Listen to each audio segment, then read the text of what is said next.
Məhkəməyə müraciət. İddia ərizəsində nələr göstərilməlidir?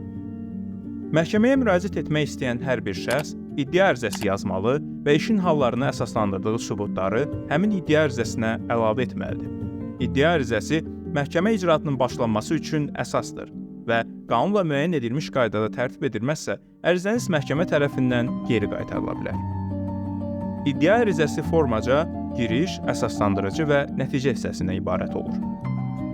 Təsviri hissədə şəxs yaranmış hüquq mübahisəsi barədə qısa, aydın formada yazılmış məlumatları göstərməlidir. Əsaslandırıcı hissədə isə özünün əsas olaraq istinad etdiyi hüquqi normativ aktları, şəxsin əlində olan digər sübutları göstərməsi tövsiyə olunandır. Nəticə və ya xahiş hissəsində isə şəxsin məhkəmə tərəfindən hansı hüququnun müdafiəsi, bərpası və ya tanınması ilə bağlı olan xahişi yerləşdirilməlidir. Ümumiyyətlə, iddia ərizəsində bu qeyd edilənlər mütləq yerləşdirilməlidir. Ərizənin verildiyi məhkəmənin adı, işdə iştirak edən şəxslərin adları, onların poçt ünvanları, iddiaçının və ya ərizəçinin tələbi, tələbin əsaslandığı hallar, ərizəyə əlavə edilən sənədlərin siyahısı, ailə və ya əmək münasibətlərindən irəli gələn mübahisələr üzrə ilkin mediasiya sessiyasında iştiraka dair sənəd, yəni arayış, əgər dövlət rüsumu nəzərdə tutulursa, iddia ərizəsinə dövlət rüsumunun ödənilməsi haqqında sənəd də əlavə edilməlidir. Əgər nümayəndə varsa, nümayəndənin səlahiyyətlərini təsdiq edən etibarnamə və ya digər sənədlər də mütləq iddia ərizəsinə əlavə olunmalıdır.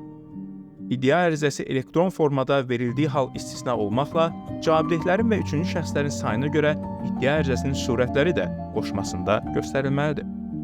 Şəxsin özündən asılı olmayan səbəblərə görə, əgər hər hansı konkret sübutu iddia ilə birlikdə məhkəməyə təqdim edə bilmirsə, bunu iddia ərizəsində də mütləq şəkildə qeyd etməlidir. İddia ərizəsi kommersiya mübahisəsi üzrə olduqda isə nəzərə alınması lazım olan bir digər məsələ isə kommersiya mübahisələri üzrə işdə iştirak edən digər şəxslər tərəfindən iddia ərizəsinin surətinin və ya ona əlavə edilmiş sənədlərin alınması haqqında sənədin də iddia ərizəsinə əlavə edilməsidir. Bu zaman siz e-Taxis saytı üzərindən iddia ərizəsini göndərə və bunun ekran görüntüsünü məhkəməyə təqdim edə bilərsiniz.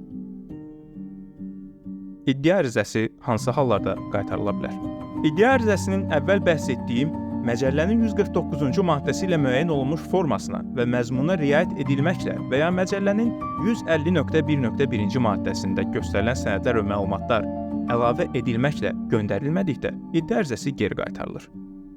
Həmçinin iddia ərizəsi imzalanmadıqda və ya onu imzalamaq hüququ olmayan şəxs tərəfindən imzalandıqda, əgər iş, ərazi və ya məhkəmə aidiyyatı üzrə həmin məhkəmədə baxılmalı deyildirsə, kommersiya mübahisələri üzrə işdə iştirak edən digər şəxslər tərəfindən iddia ərizəsinin alınmasına dair sübut təqdim edilmədikdə, bir və ya bir neçə cavabdehə bir-biri ilə əlaqədar olmayan bir neçə tələb birləşdirildikdə, cavabdehdən borcun alınmasına dair iddialarda, əgər bu qanun və digər normativ hüquqi akta və ya müqaviləyə əsasən bank və ya digər kredit təşkilatı vasitəsilə alınmalıdırsa, banka və ya kredit təşkilatına müraciət edilməsinə dair sübut təqdim edilmədikdə, iddia ərizəsini icraata götürmək haqqında qərarda çıxarılana qədər iddiaçıdan iddia ərizəsinin qaytarılmasına dair ərizə daxil olduqda, kommersiya mübahisələri üzrə iddia ərizəsi mülki prosessual məcəllənin 10-1.3-cü maddəsinin tələblərinə uyğun verilmədikdə.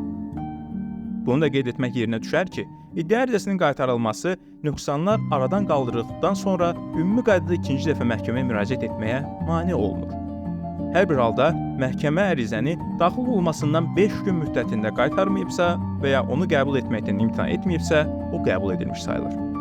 Göründüyü kimi, hüquqların məhkəmə qaydasında müdafiəsinin həyata keçirilməsi üçün iddia ərizəsinin düzgün qayda tərtib olunması xüsusi əhəmiyyət daşıyır. Əgər siz göstərilən sənədləri iddia ərizəsinə əlavə etməsəniz və ya iddia ərizəsini nəzərdə tutulan formada tərtib etməsəniz, bu zaman iddia ərizəniz geri qaytarılacaq. Əlbəttə, bu hüquqlardan müdafiə etmək istəyən bir şəxs üçün əlverişsiz bir vəziyyətdir. Hörmətli izləyicilərimiz, artıq uzun müddətdir ki, kanalımızda videoların paylaşılmasında uzun fasilələr yaranır. Lakin hələ də mümkün imkanlar daxilində bizim ünvanlanan suallarınızı cavablandırır və hətta bəzi az təminatlı şəxslərə hüquqi yardım da göstəririk. Bu işdə sizin də əməyinizin olması və daha çox insana çata bilməyimiz üçün videolarımızı bəyənərək bizə dəstək ola bilərsiniz. Diqqətiniz üçün təşəkkür edirəm.